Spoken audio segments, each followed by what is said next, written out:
Buat apa kita membanggakan laju pembangunan yang seolah cepat tetapi di baliknya masih ada ketimpangan yang menganga? Buat apa kita suka memamerkan data-data perekonomian yang seakan cantik, tapi realitasnya kemiskinan masih menjadi sahabat rakyat? Pertanyaan-pertanyaan itu tak lekang oleh waktu. Ia terus ada hingga sekarang, kendati banyak pihak yang membungkus dan menutupinya dengan rupa-rupa pencapaian. Data dan angka statistik yang kerap disebarkan pemerintah memang bisa membuat kita silau, terpukau bahwa bangsa ini telah maju pesat. Yang terkini misalnya, Indonesia disebutkan kembali ke kelompok negara berpendapatan menengah ke atas, atau Presiden Joko Widodo berulang kali menyatakan pertumbuhan ekonomi negeri ini tetap tinggi ketika banyak negara lain yang masih terkapar akibat serangan pandemi COVID-19. Pemerintah sering pula memamerkan pencapaian pembangunan infrastruktur. Sekian ribu kilometer jalan tol, sekian puluh bandara atau pelabuhan, sekian banyak bendungan, waduk, embung, dan sejenisnya. Terus dikampanyekan sebagai bentuk keberhasilan mereka. Belum cukup, pemerintah juga bangga dengan proyek prestisius, semisal kereta cepat Jakarta-Bandung. Masuk jajaran negara berpendapatan menengah ke atas memang bagus. Mati-matian membangun infrastruktur memang baik. Ngebet dengan mega proyek agar diakui sebagai negara modern boleh juga. Tetapi apalah gunanya jika di balik semua itu masih ada persoalan yang lebih penting, lebih mendesak untuk diselesaikan, yakni ketimpangan. Banyak data dan angka, bahkan ketimpangan masih parah.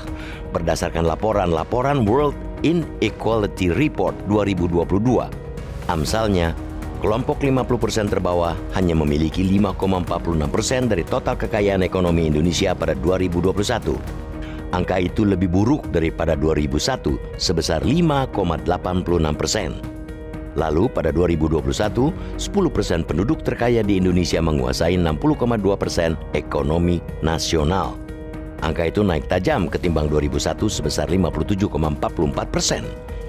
Perihal pendapatan sama saja.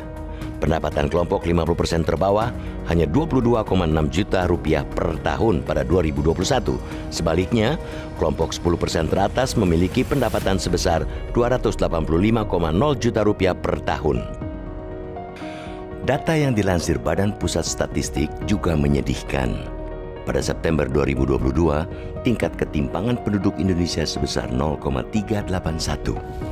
Angka ini turun 0,003 poin ketimbang rasio Gini Maret 2022, tapi tak mengalami perubahan jika dibandingkan dengan September 2021. Data BPS pada Maret 2023 mencatat tingkat ketimpangan pengeluaran naik menjadi 0,388 pada Maret 2023 dibandingkan September 2022. Data dari lembaga penjamin simpanan pun membuat kata layak mengurut dada. Disebutkan simpanan di atas 5 miliar rupiah meningkat 4,9% per year on year pada Januari 2019 atau sebelum pandemi menjadi 0,6% year on year per Maret 2023. Sebaliknya, simpanan di bawah 10 juta rupiah melambat. Seabrek data tersebut menjelaskan sekaligus menegaskan bahwa pembangunan cenderung dinikmati orang-orang berpunya. Merekalah yang menguasai perekonomian negeri ini. Dengan kata lain, yang kaya semakin kaya, yang miskin tetap atau bahkan kian miskin. Inilah fakta yang tak terbantahkan bahwa pembangunan tak dibarengi dengan pemerataan. Pembangunan terus mengabaikan keadilan. Pada konteks itu, kita sepakat dengan apa yang disampaikan bakal calon Presiden Anies Baswedan pada Rakernas 16 Asosiasi Pemerintah Kota seluruh Indonesia di Makassar, Kamis 13 Juli lalu. Dengan menampilkan penampakan di malam hari, dia bicara ketimpangan kota-kota di Indonesia. Dari visualisasi itu tampak jelas hanya di Jawa yang kelihatan terang, sebaliknya di pulau lainnya cuma titik-titik cahaya, bahkan gelap gulita terutama di kawasan Indonesia bagian timur.